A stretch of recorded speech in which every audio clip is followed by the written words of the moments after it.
qualité de vie au travail, pour moi, c'est un synonyme de la définition de la santé qui sera un état de complet bien-être physique, mental et social.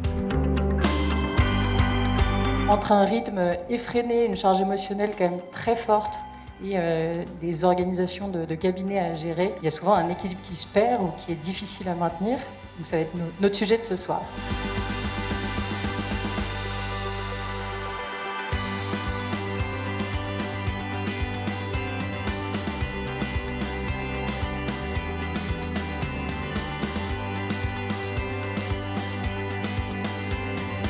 La qualité de vie au travail, pour moi, c'est essentiellement pouvoir me concentrer sur mes patients. Donc ça va être, dans la mesure du possible, de m'écarter de toutes les tâches administratives.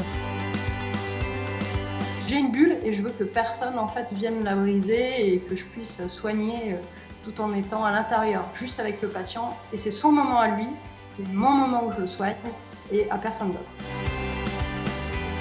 On ne peut pas être à l'aise, on ne peut pas avoir une bonne qualité de travail, on ne peut pas être à l'aise avec ses patients si on a toujours quelque chose qui nous trotte dans la tête avec un de ses collègues avec qui ça passe pas bien, quoi. Alors pour augmenter la qualité de vie au travail pour les collègues, je leur conseille vraiment de se faire plaisir au quotidien et d'essayer de vraiment se centrer sur la thérapeutique, sur le fait de passer du temps avec les gens et de mettre l'humain au centre et d'essayer de se détacher un petit peu des tâches répétitives, administratives, que souvent on n'a pas été formé à ça et puis on n'aime pas ça en général. Ce qu'on aime quand on est kiné, c'est l'humain et c'est le contact avec les gens. Il y a une formule que j'ai pour habitude de dire qui est accepter de perdre du temps pour en gagner. On n'est pas formé à l'école sur la productivité. Comment organiser nos emplois du temps? Quand est-ce que je dois faire mes déclarations URSSAF, Carpinco? Quand est-ce que je dois aller chercher mes enfants? Quand est-ce que je dois faire le ménage de mon cabinet? Et je pense qu'on doit apprendre à déléguer, on doit apprendre à s'organiser. Je pense qu'on doit apprendre aussi à se décharger de la charge mentale. Et tout ça, ça s'apprend.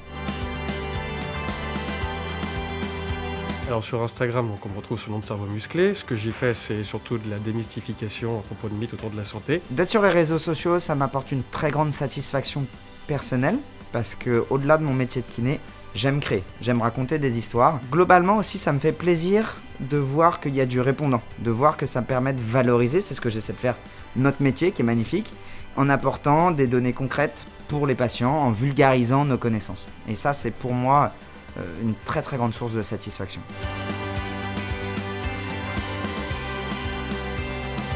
Je pense que c'est hyper important de s'éclater entre collègues, etc.